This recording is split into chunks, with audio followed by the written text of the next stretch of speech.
Alright, what's going on, everybody? Mohammed here, Rights of Fathers. This video, we're going to be talking about um, 7 ways to rediscover your passion after a divorce. It's an article that I've written in our blog to help all the dads out there to find themselves, whether it's you're in an unhappy marriage or after you've gone through a divorce, you'll find that you have basically became somebody else that you don't even recognize. So hopefully in this article slash video, I can help a father out there to rediscover their passion. So what happens is when you're in a relationship or in a marriage, you whether or not you have kids in the picture, you find yourself, you know, living a life that's counter to what you imagine. And you know this happens to a lot of husbands or fathers or whatever significant other. If you've been in like a LTR, long-term relationship, you've been with somebody for so long that you may have lost your frame. You may have try to be complimentary, meaning you try to cater to the other side as much as possible, and eventually to find out that um, everything that you believe to be in a marriage is non-existent. So the passion between your wife and yourself is non-existent. She doesn't respect you. She disrespects you. She does things that um, totally is opposed to what's considered, holy matrimony. Um, whether she's cheating on you, she's talking to other guys, or she yells at you, maybe even physical, just disrespectful. And maybe at some point you might have had a good, you started out really good, but then at some point you lost your frame, and you find that your wife, is not the person that you thought she was. And maybe that resulted in a divorce, or maybe that resulted uh, in a bad breakup, only to find that you've forgotten who you really are. So hopefully in this video I'm gonna share 7 tips to help you rediscover your passion. So the first thing is to remember that everybody is born with a gift within themselves.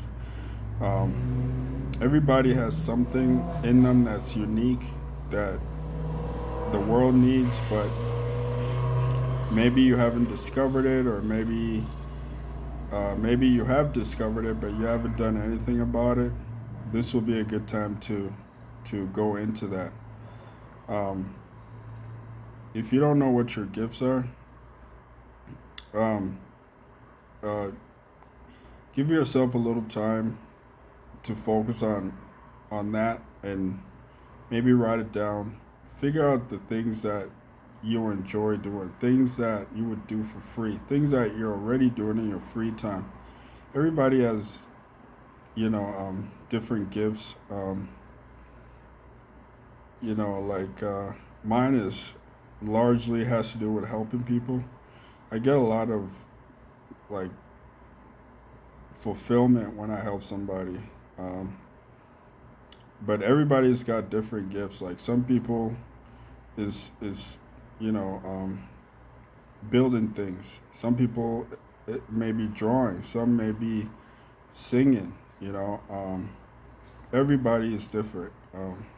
Some may be, playing a particular sport. Whatever that is, whatever your gift is, go really hard into that. Um, all right.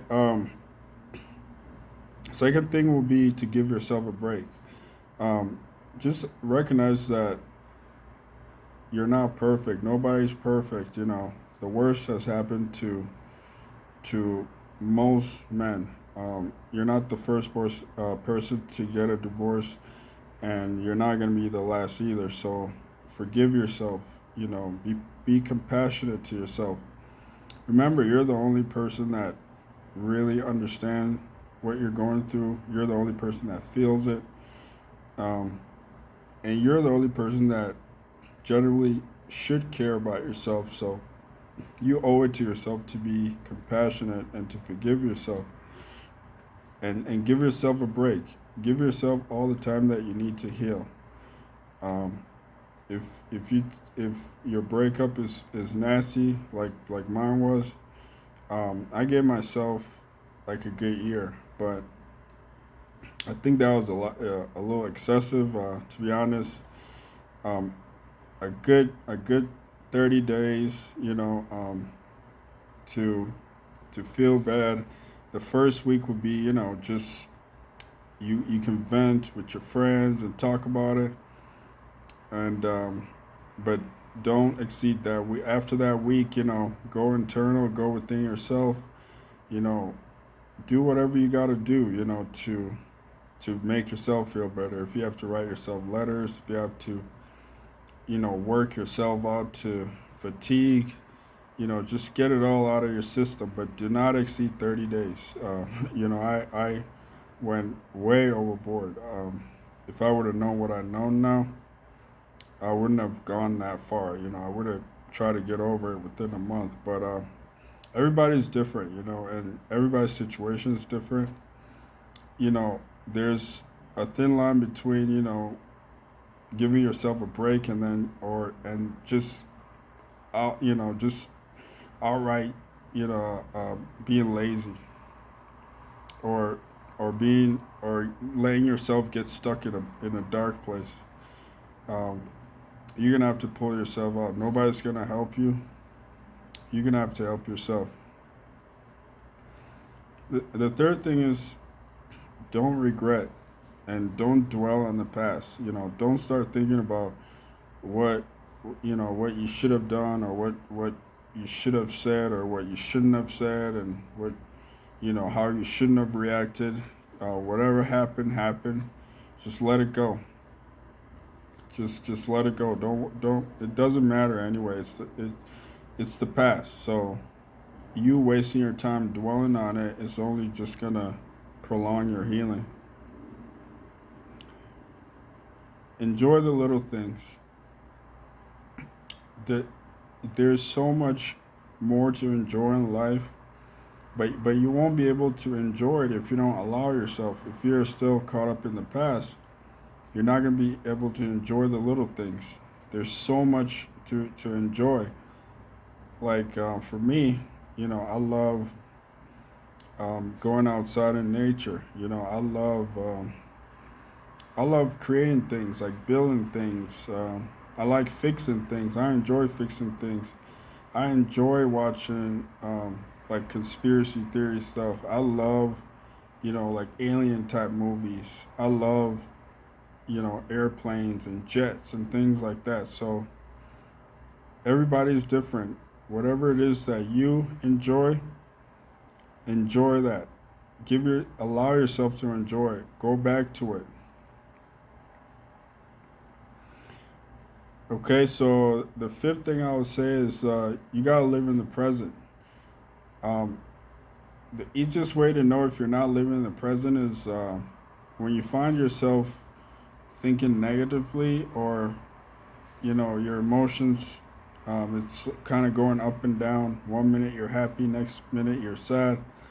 You're not living in the present, and you're not living in the present when you're thinking about the past.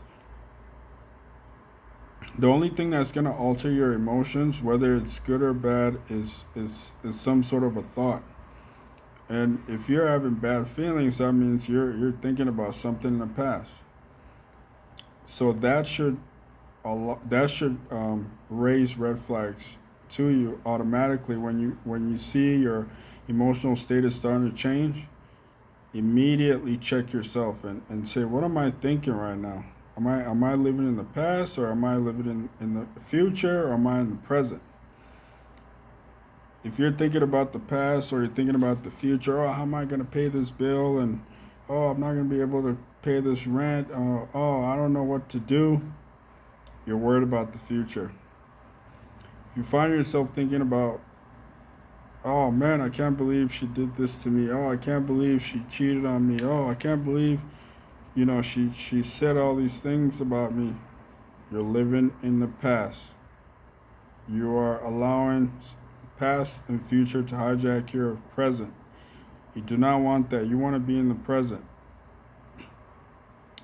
And just go out to nature. That will allow you to focus on the present. Just pay attention to the smallest things. The birds flying. Pay attention to the trees, and pay attention to watch how children are. They are the experts of living in the present.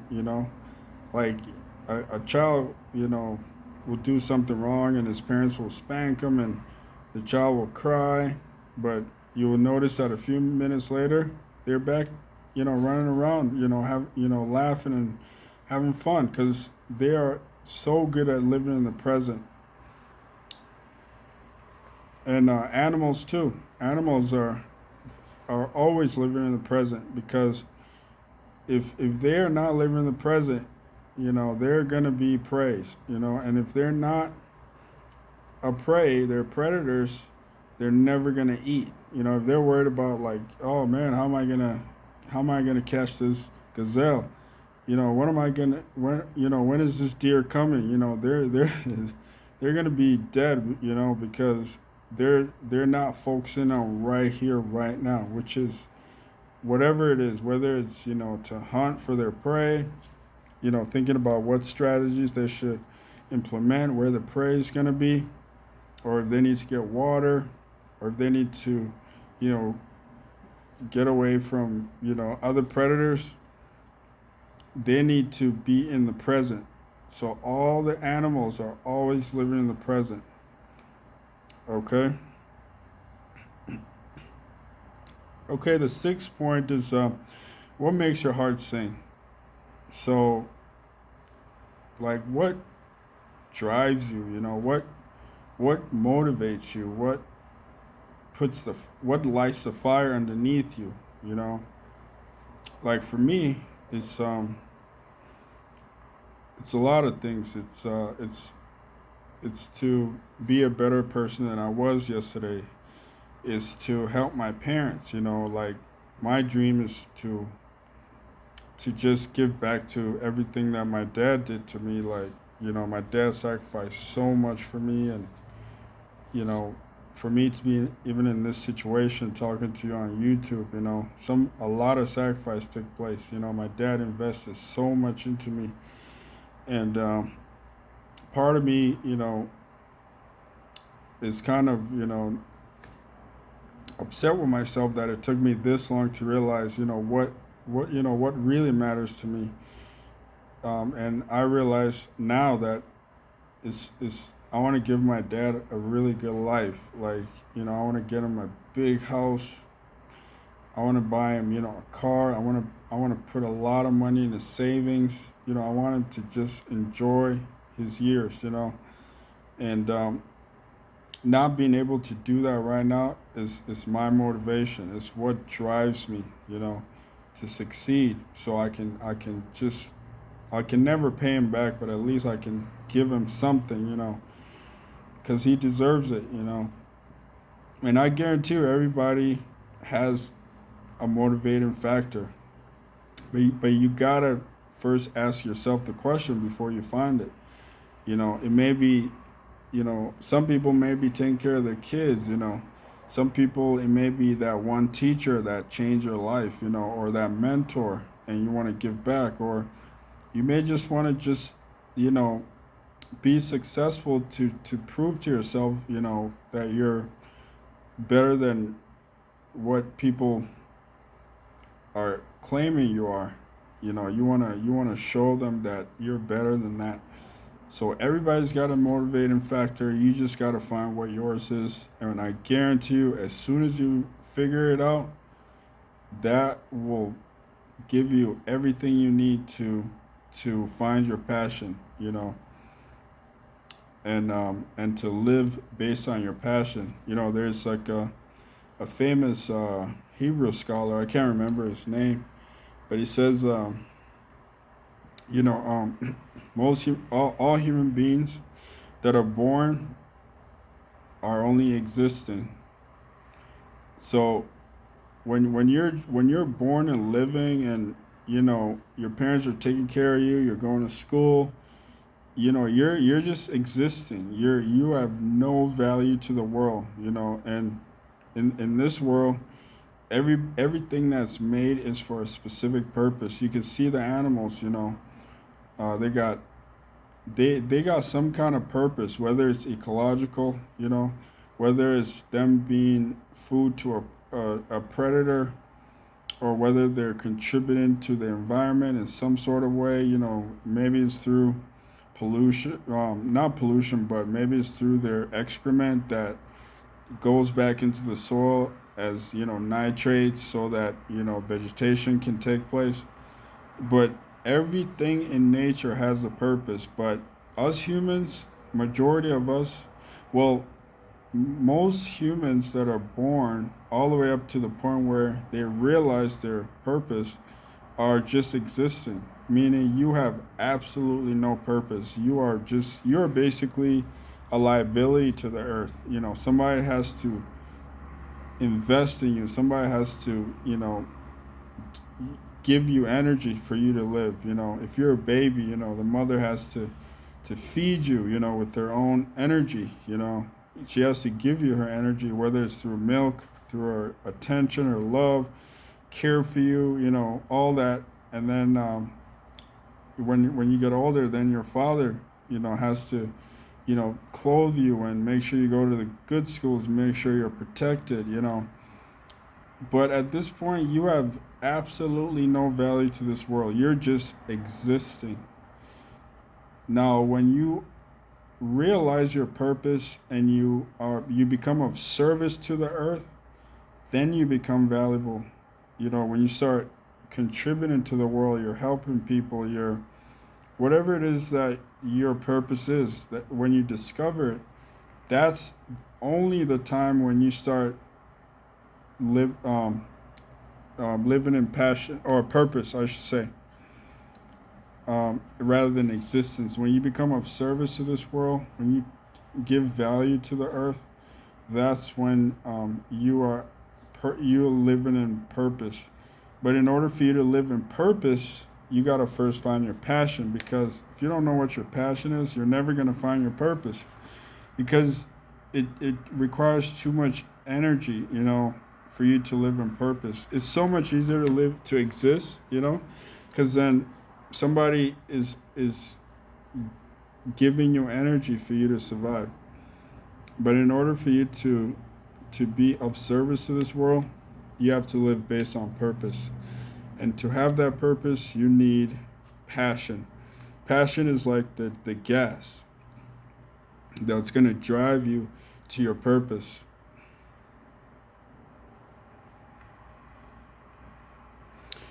Okay, so point, the seventh point, you got to be true to yourself. That's the hardest part. Is for you to you got to be honest with yourself. You got to take responsibility for your actions, whether it's your past, whatever internal issues that you have, you're gonna have to face. It sucks, but you're gonna have to. Um, Whatever your demons are, you're gonna have to overcome them. Your fears, your limited beliefs. You're gonna have to face all of that. But what's life without a challenge, right? I mean, none of us will be here anyway without a challenge, right? Ultimately, it's just gonna uh, um, allow you to become the best version of yourself. And believe me, life is so much better when you're living on purpose and when you're striving to be the best version of yourself. You're not gonna be existing, you're gonna be of service. You're gonna be able to help your child if you have a child. You're gonna be able to help your family. You're gonna be able to help your loved ones. You're gonna be a contributing factor to this world. But if you're not true to yourself, you can never discover your real self. And going through a divorce it could be the best thing that ever happened to you. But you're only gonna realize that if you're able to, you know, be true to yourself. Um, you can read a little bit more on the article. Maybe I elaborated a little bit more on these points, but I'm just hoping that you find something as valuable to help you in your journey of getting over this little divorce. I mean, it sucks at first, but to be honest, afterwards, it's the best thing that will ever happen to you. Everything happens for a reason. If you're divorced, you probably weren't happy anyway, and you weren't living an authentic life. You weren't, you might have settled. You didn't realize your potential. You don't know yourself. You haven't found your passion. You're not living in purpose. Like, you don't understand, in this world, like, nobody just becomes Superman, like, without, going through some kind of internal resistance, you got to face some kind of Goliath in your life, you know. Like, it was crazy. The other day I was watching a Spider-Man movie, and the crazy part is I always liked Spider-Man, but I never really understood why he became Spider-Man. It wasn't until I saw it not that long ago. I was kind of, waiting for something, and it was on, so I was watching it. But I was watching it now with, with more of a, with a more of a perspective,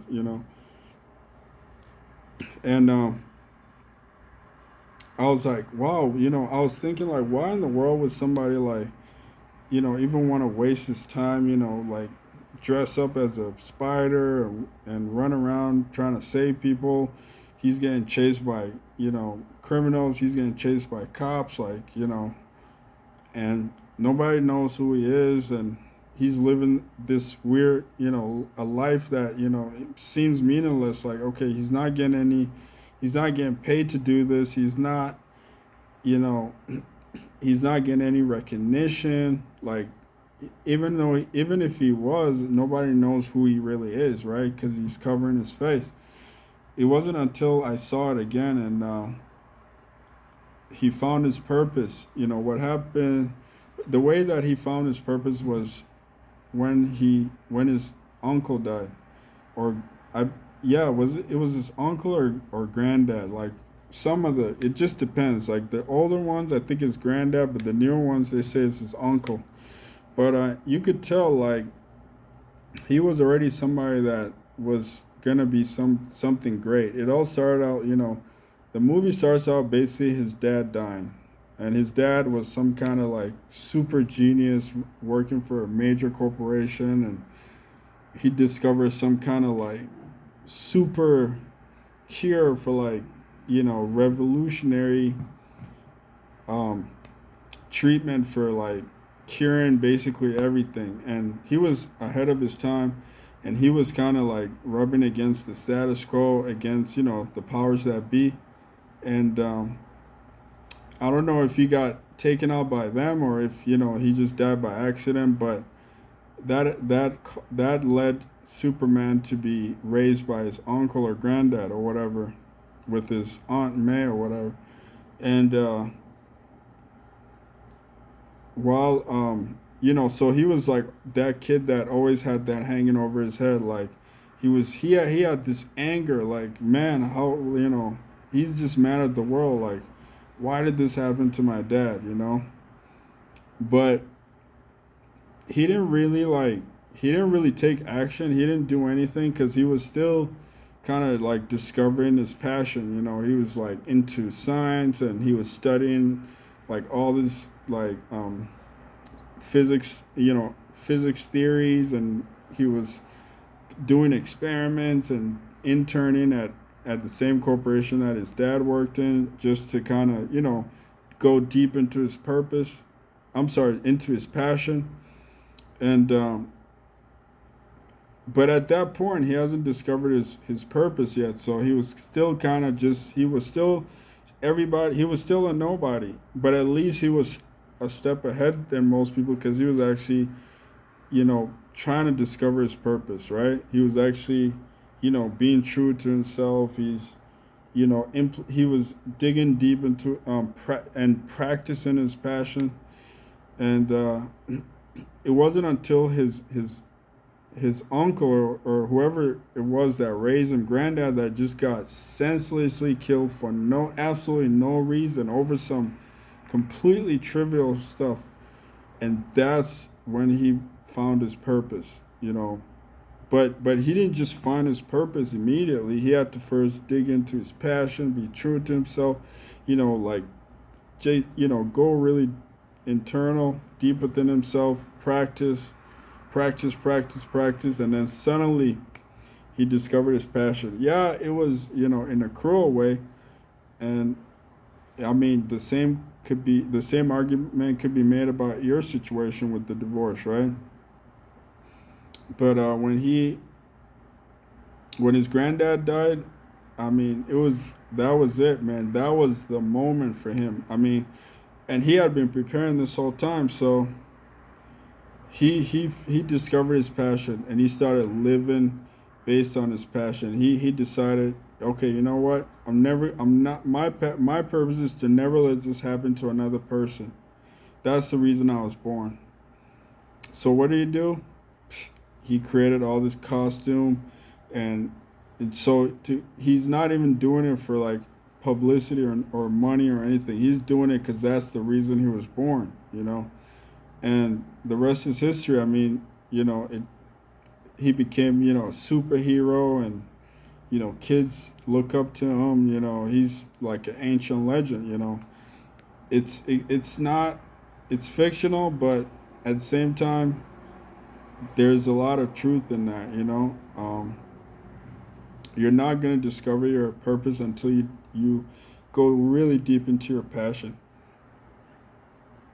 You're not going to find your passion until you're true to yourself, right? You got to forgive yourself.